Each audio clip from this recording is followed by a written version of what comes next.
Bonjour à tous et à toutes et bienvenue dans cette nouvelle vidéo, cette nouvelle critique. Aujourd'hui on va parler du film Scooby réalisé par Tony Cervone qui était une de mes petites attentes de l'année.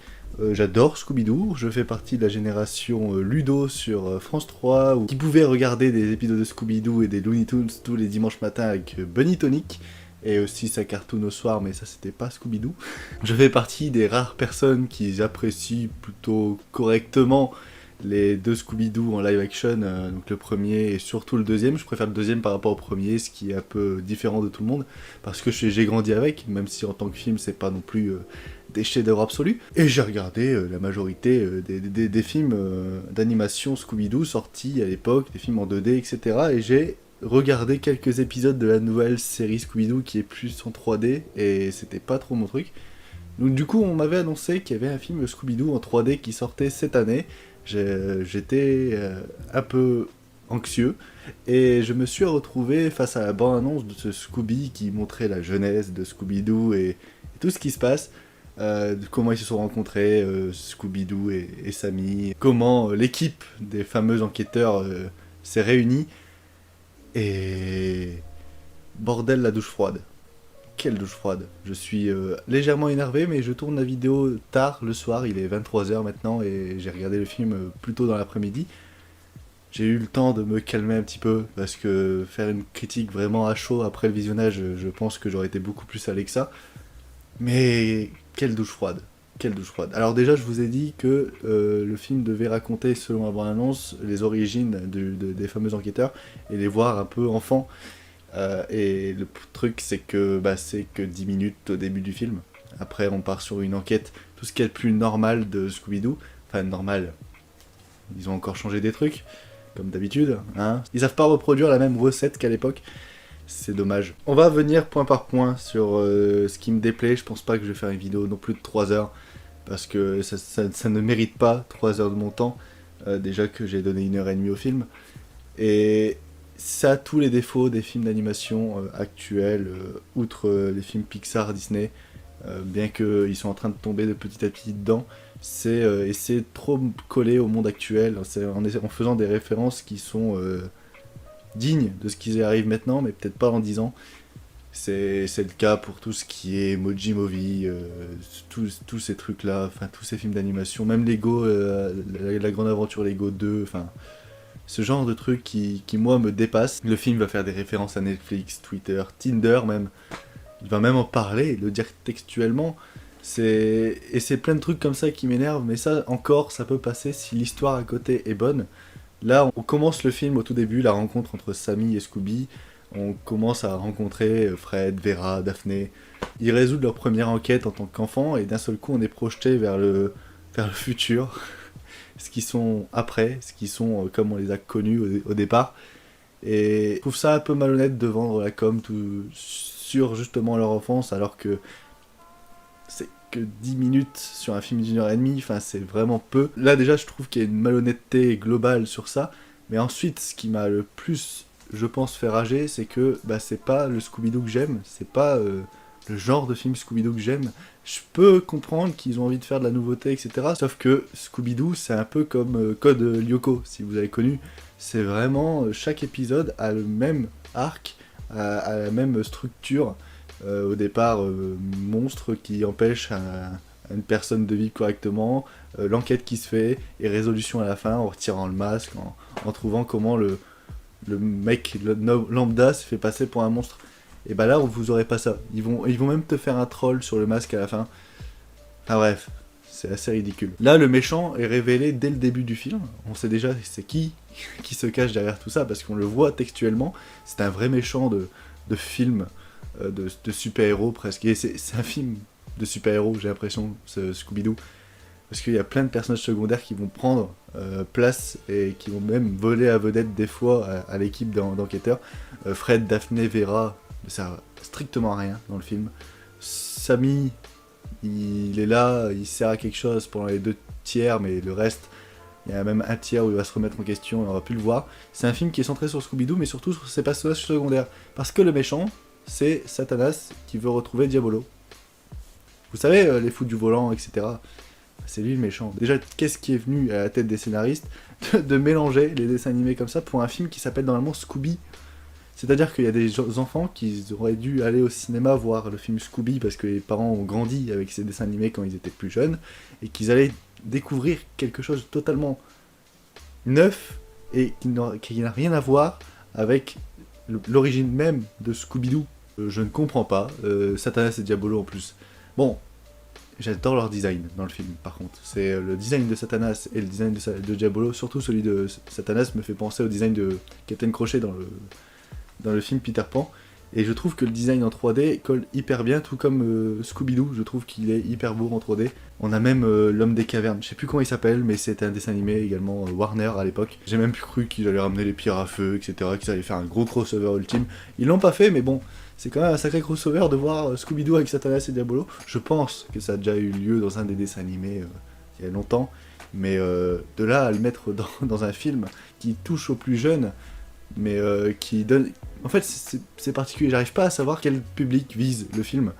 S'il va viser les enfants, s'il va viser les adolescents, ou juste ceux qui sont nostalgiques de l'époque de Scooby-Doo. Parce que ceux qui sont nostalgiques de l'époque de Scooby-Doo, ils vont être comme moi, déçus. Les adolescents vont passer plus à côté parce que l'animation paraît très enfantin, très peu adulte, malgré toutes les références qu'il y a dedans.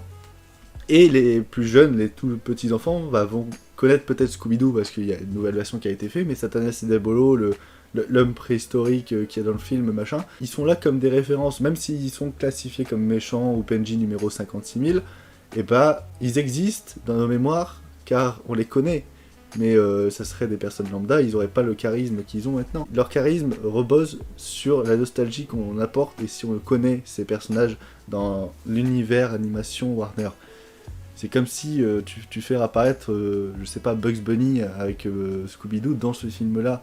Si tu vises les enfants, souvent Bugs Bunny ça passe totalement inaperçu maintenant.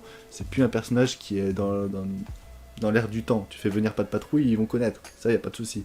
Et après, voilà, structure du film d'animation lambda.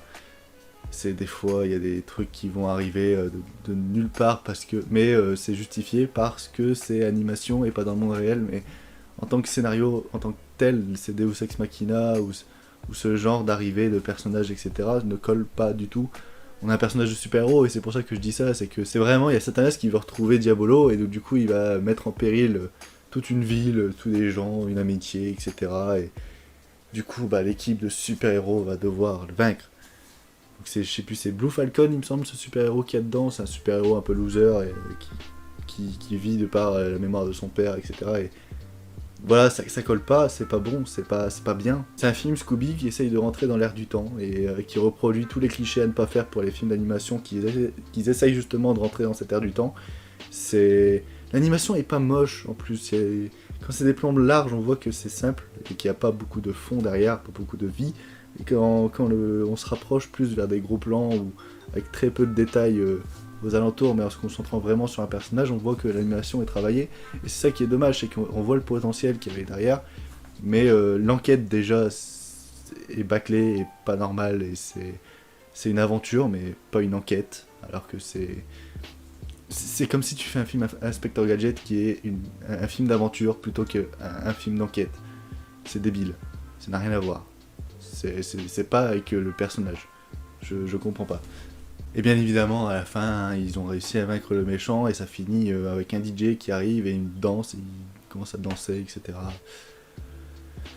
Voilà, je pense que vous avez cerné quel genre de film d'animation on parle, parce que c'est vraiment le cliché du film d'animation basique, lambda, qui n'a pas beaucoup d'inventivité, qui essaye de viser une certaine catégorie de personnes, mais qui pêche totalement à vouloir faire ça. C'est décevant, très décevant, parce qu'on te vendait du rêve avec la bande-annonce qui était vraiment touchante, avec la musique qui était derrière, qui te rajoutait de l'émotion, etc.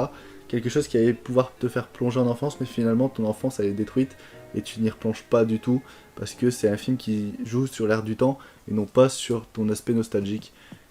Et quand tu vois un film Scooby-Doo en 2020, t'as plus envie de rentrer dans la nostalgie que plutôt dans l'air du temps, parce que c'est vraiment quelque chose qui s'est perdu. C'est plus un dessin animé qui colle à l'ère de 2020. Quand tu penses à Scooby-Doo, tu penses aux années 2000-2010, et même des fois plus tard pour ceux qui sont plus vieux que moi. Tu penses pas à 2020, pour moi 2020, Scooby-Doo est mort, et c'est pour ça que je trouve ça bizarre de vouloir le faire revenir, mais si c'était pour le faire revenir sur avec un aspect nostalgique, ça aurait été beaucoup plus compréhensible qu'un aspect on veut rentrer dans l'air du temps. Voilà.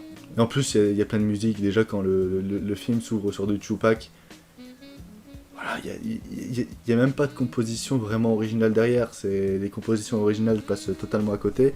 Le remix du thème de Scooby-Doo, du générique, ils l'ont remixé à l'air du temps, c'est-à-dire avec un petit air électro, etc. Bref, ils l'ont pas trop dénaturé non plus, mais ça fait bizarre, c'est particulier, c'est pas ce que j'ai connu. Voilà, je parais peut-être un peu bougon, mais ça m'a déçu parce que c'est pas le film qu'on m'a vendu, et le film qu'on m'a vendu avait l'air carrément mieux que ça, alors qu'il n'a pas été charcuté, c'est juste la com qui a fait de la merde. Que la com aurait teasé un film qui, comme celui que je viens de voir, je l'aurais peut-être pas vu, parce que c'est pas le genre de truc que j'aime voir, mais on me vend un truc nostalgique, et finalement j'ai un truc à l'air du temps, et c'est pas trop ce que j'ai voulu, et c'est pas trop ce que j'aime dans les films en général, même pas que dans les films d'animation, un film qui essaye de coller à son air, à son temps, en citant des références juste pour dire regardez, on est en 2020, bah c'est pas trop mon truc.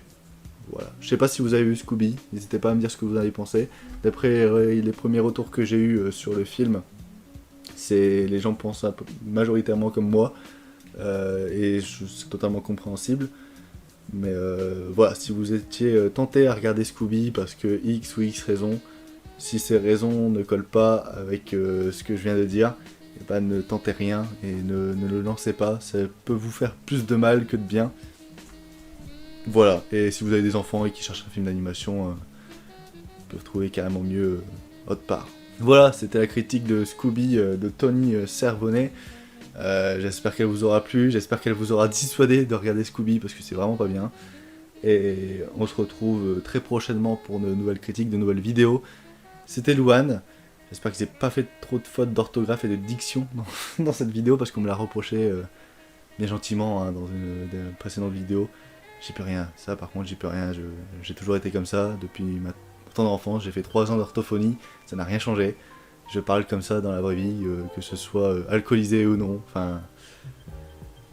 C'est moi. Et tout simplement moi. Voilà, mes amitiés, des bisous, et à la prochaine. Ciao.